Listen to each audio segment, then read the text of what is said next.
बार की बात है, ट्रेन में एक वृद्ध आदमी सफ़र कर रहा था। बहुत ही सीधा साधा था, शांत स्वर में था।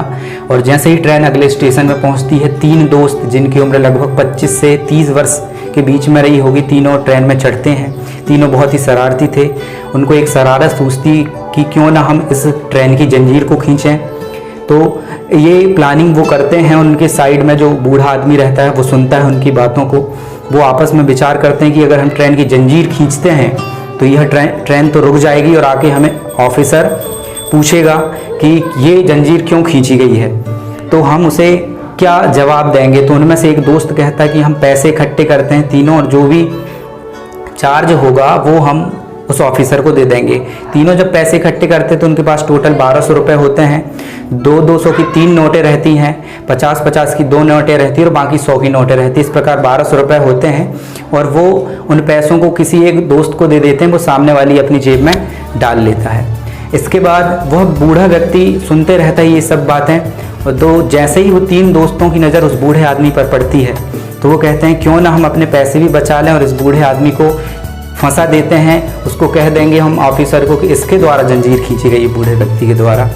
वह बूढ़ा व्यक्ति कुछ नहीं कहता है, शांत तरीके से बैठा रहता है। जंजीर खींची जाती है, ट्रेन रुकती है। इसके बाद ऑफिसर आता है और पूछता है कि यह जंजीर किसके द्वारा खींची गई है। तो तीनों दोस्त जो हैं एक ही स्वर में बोलते हैं कि यह जो जंजीर है इस बूढ़े व्यक्ति के द्वारा खींची गई है। वह बूढ़ा व्यक्ति कहता है हाँ, यह जंजीर मेरे द्वारा खींची गई है। इन 3 दोस्तों में से एक दोस्त ने मेरे 1200 रुपये मुझसे छीन लिए हैं और वो 1200 रुपये इसने अपनी सामने वाली जेब में डाला हुआ है।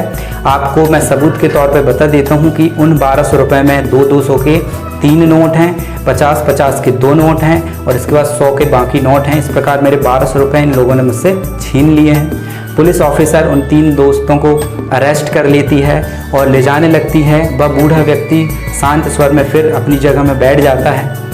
तो इस कहानी से हमें यह सीख मिलती है कि अगर हम किसी के साथ बुरा करना चाहते हैं तो प्रकृति भी हमारे साथ कहीं ना कहीं बुरा करती है। अगर हम किसी के साथ अच्छा करते हैं तो हमारे साथ भी अच्छा होने वाला रहता है। और दूसरी सीख हमें यह मिलती है कि हम चाहे उम्र में कितने ही बड़े हो जाएं, लेकिन हमसे जो उम्र में आगे बढ़ा हुआ है या बड़ा है हमसे, वो कहीं ना कहीं जीवन का अनुभव हमसे ज़्यादा लिया हुआ है।